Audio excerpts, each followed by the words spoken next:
যেটা আপনারা নিয়মিত দেখে থাকেন, রাঙা সকালের যে সেটটা থাকে আপনাদের সামনে, সেটা আজকে নেই। আজকে আমরা ময়মনসিংহের শিল্পাচার্য জয়নুল আবেদীন সংগ্রহশালা থেকে সরাসরি আপনাদের সঙ্গে আছি এবং আমাদের সঙ্গে রয়েছেন আমাদের প্রিয় শিক্ষক অধ্যাপক যতীন সরকার। তার কাছে আবারও ফিরে যাচ্ছি। স্যার, একটু লেখালেখির প্রসঙ্গে আসতে চাই। আমরা 2 ঘন্টা জুড়েই তো আপনার সঙ্গে থাকবো। আপনার জীবনের অনেক বড় একটা অবদানের জায়গা হচ্ছে আপনি আমাদের জন্য অসাধারণ কিছু উপহার দিয়েছেন আপনার লেখনের মাধ্যমে। শুরুটা হয়েছিল কিভাবে? আমি তো একটু আগে বক্তৃতার কথা বলছিলাম, ওই 46-এর নির্বাচনের কথা বলছিলাম।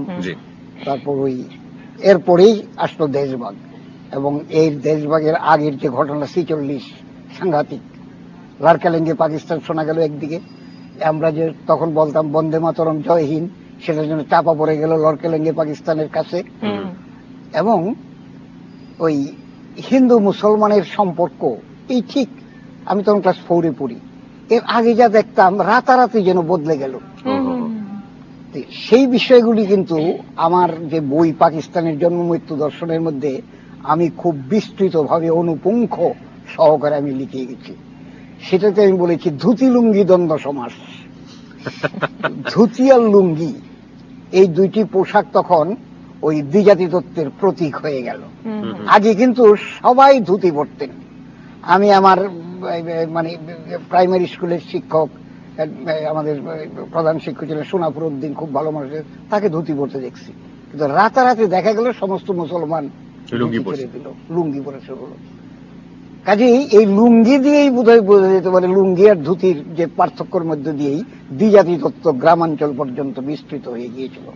এই সমস্ত জিনিসগুলি কিন্তু আমার লেখায় বিশেষ করে পাকিস্তানের জন্ম মৃত্যু তুলে এনেছি। তবে আপনারা জিজ্ঞেস করছেন আমার লেখালেখির কথা। প্রকৃত প্রস্তাবে আমি নিজেকে এখনো লেখক মনে করি না। আমি যা মনে করি নিজেকে, এবং যেখানে সার্থক মনে করি এবং গর্বের সঙ্গে বলি, সেটা হলো মাস্টার। মাস্টার হিসেবে আমি সার্থক, লেখক হিসেবে নয়। তবে লেখক কি করে হলাম? বিষয়টা হলো কি, মাস্টারি তো কেবল ক্লাসে না, সারা দেশ জুড়ে আমি মাস্টারি করি। মাস্টারি আমার এটা বদভ্যাসের মতো আছে, সব জায়গায় মাস্টারি করি। সেই মাস্টারিতে যে সমস্ত কথাবার্তা বলি আমার শুভানুধ্যায়ীরা, বন্ধু বান্ধবরা, তারা বলেন যে তুমি এগুলি লিখে ফেলো না কেন? কিন্তু আমি ছেলেবেলা থেকে এত লেখা পড়েছি, বাংলা সাহিত্যের, ইংরেজি সাহিত্যেরও কিছু কিছু, তাতে আমার মনে হয়েছে যে যতীন সরকার না লিখলে বাংলা সাহিত্যের কোনো ক্ষতি হয়ে যাবে। কারণ বাংলা সাহিত্য এত সমৃদ্ধ, সেখানে যতীন সরকার কি লিখবে? আর আত্মসচেতন ছিলাম বলে আমি বুঝে ফেলেছিলাম যে প্রতিভার বাষ্প মাত্র আমার ভেতরে নেই। কাজে যাকে বলে সৃজনশীল সাহিত্য, সেটা তো আমার জন্য করা কোনো মতেই সম্ভব নয়। তবে একটা পর্যায়ে আমাকে প্রবন্ধ লেখার দিকে ঝুঁকতে হলো। সেটাও আসলে ওই মাস্টারির প্রয়োজন, কারণ মাস্টারির বিষয়গুলি লিখে ফেলতে হবে। তো এক সময় আমাকে ওই রকম সাক্ষাৎকারে জিজ্ঞেস করছে যে আপনি তো বেশ রসিকতার সঙ্গে কথা বলেন করেন, কিন্তু আপনি অন্য কিছু না করে প্রবন্ধ লিখতে আসলেন কেন? আমি বললাম যে সকলেই তো প্রবন্ধকার, প্রবন্ধ তো সকলেই লিখে। কারণ যারা লেখাপড়া একটু জানে, ক্লাস 3-এ পড়ার সময় থেকেই নিম্নের যে কোনো একটি বিষয় নিয়ে একটি প্রবন্ধ রচনা করো, হ্যাঁ, গরু পরীক্ষার পূর্বরাত্রি, এই তো কাজে আমরা তো সকলেই প্রবন্ধকার। কাজে আমিও এই অর্থে প্রবন্ধকার। কিন্তু প্রবন্ধ যখন সাহিত্য হয়ে ওঠার জন্য যে গুণপনার দরকার, সেটি আমার ভেতর নাই। তবু আমাকে জোর করে কিন্তু এই প্রাবন্ধিক বানিয়ে দিয়েছে এই আমার বন্ধু বান্ধব, শুভানুধ্যায়ীরা। ওই মাস্টারের কথাগুলি আমি লিখে ফেলি, কিন্তু লিখে আমি কখনো তৃপ্তি পাই না। আর আমি দ্রুত লিখতে পারি না, লিখতে গেলে কাটাকাটি, এইদিকে লিখে এইদিকে কাটি, এইদিকে লিখি। একটা লেখা হয়তো একটা হয়তো ছোট্ট লেখা, এটা আমি 1 বছরেও লিখি, কাটি, লিখে ফেলে দিই। অনেক লেখার লেখার ওই শুরুটা পর্যন্ত আছে, এরপরে আর লিখি নাই। আচ্ছা। আর সবসময় আরেকটা আমার লেখার সম্পর্কে বিবেচনা থাকে যে যেহেতু আমি এই প্রবন্ধ জাতীয় লেখাই লিখব, আমি যা লিখবো সেটা যেন আমার কথা হয়। যেখানে অন্যেরা এই কথা বলে ফেলেছে, এইখানে আমি পুনরাবৃত্তি করবো কেন, যদি আমার কথা থাকে। যেমন আমি বলি, আমি ওই ইয়ে বাঙালির সমাজতান্ত্রিক ঐতিহ্য বইটি লিখতে শুরু করি 80-র দশকের গোড়া থেকে 4-5 বছরে বইটি লিখে ওদের 86 সনে বইটি বেরোয়। আচ্ছা, তো সমাজতান্ত্রিক ঐতিহ্যের সঙ্গে একদম আলাপ করছিলাম আবুল কাসেম ফজলুল হকের সঙ্গে, যে এই বিষয় নিয়ে বাঙালির যে সমাজতান্ত্রিক ঐতিহ্য আছে সেটা নিয়ে আমি এইভাবে লিখতে চাই, কেবল মার্কস এঙ্গেলস নয়। এই বিষয়ে তো বই বেরিয়ে গেছে। কি বই? মানে এই মুহূর্তে না একটা বইয়ের নাম বললো, বাঙালির সাম্য চিন্তা বোধ এই বইটার নাম। লেখা বন্ধ করে দিলাম, খুঁজতে লাগলাম সেই বইটা কোথায় পাওয়া যায়। অনেকদিন পরে ওই শাহবাগে গিয়ে বইটা পেলাম, বইটা পেলে পড়ে ফেললাম। পড়ে ফেলে আমার মনে হলো যে এই বইয়ের মধ্যে অনেক কথা আছে, কিন্তু আমি যা বলতে চাই তা নাই। তার মানে আপনার লেখাটা প্রয়োজন। আমার প্রয়োজন। তখন আমি কলম ধরলাম। তো সবসময় আমি মনে করি যে আমার কথা থাকতে হবে এবং যে প্রকাশভঙ্গিটা সেটার মধ্যে আমার কিছু থাকতে হবে। কাজে এইভাবেই কিন্তু আমি লেখক হয়ে ওঠা লিখতে বাধ্য হয়েছি। তবে কতক্ষণ এখানে আমি সময় দিতে পারবো? না, আচ্ছা আপনি বলুন। আচ্ছা, আমি বলি লেখক আমি হতে বাধ্য হই জেলখানায় গিয়ে।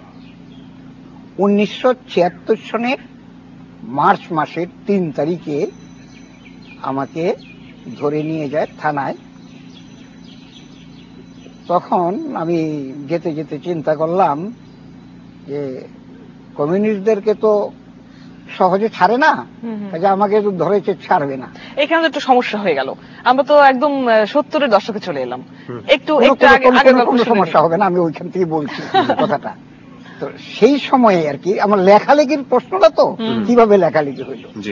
70-এর দশকে অসুবিধার কারণ হবে, ফিরে আসা যায়। ওই চেয়ে যখন আমি থানায় তখনই চিন্তা করলাম যে আমি জেলখানায় বসে করবো কি,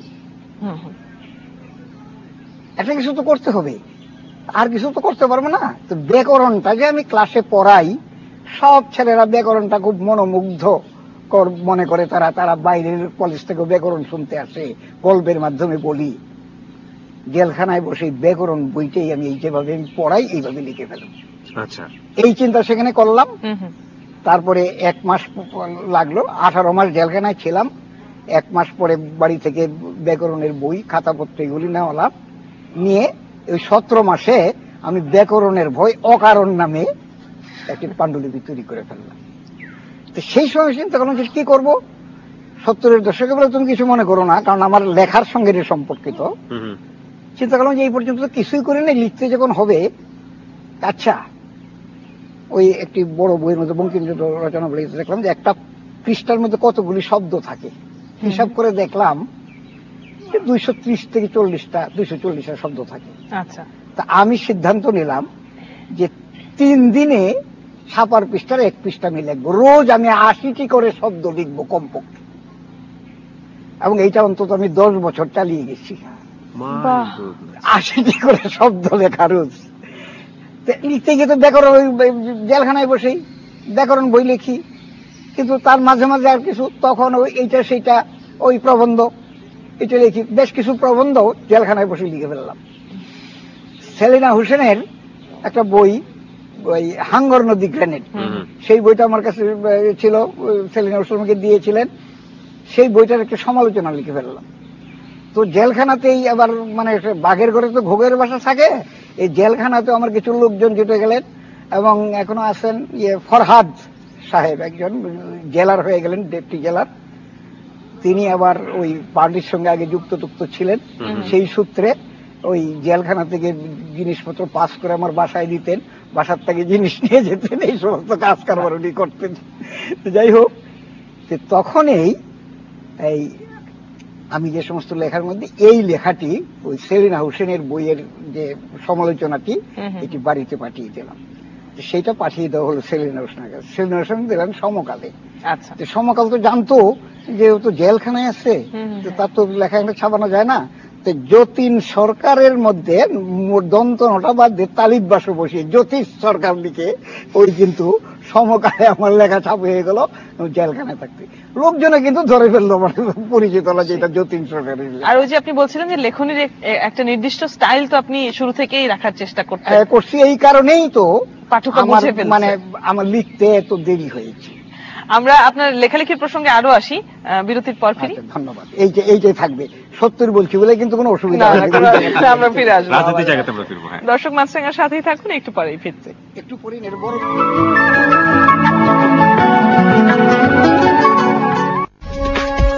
এখন দেখছেন মেরিল স্প্ল্যাশ নিবেদিত রাঙা সকাল। নিবেদক মেরিল স্প্ল্যাশ।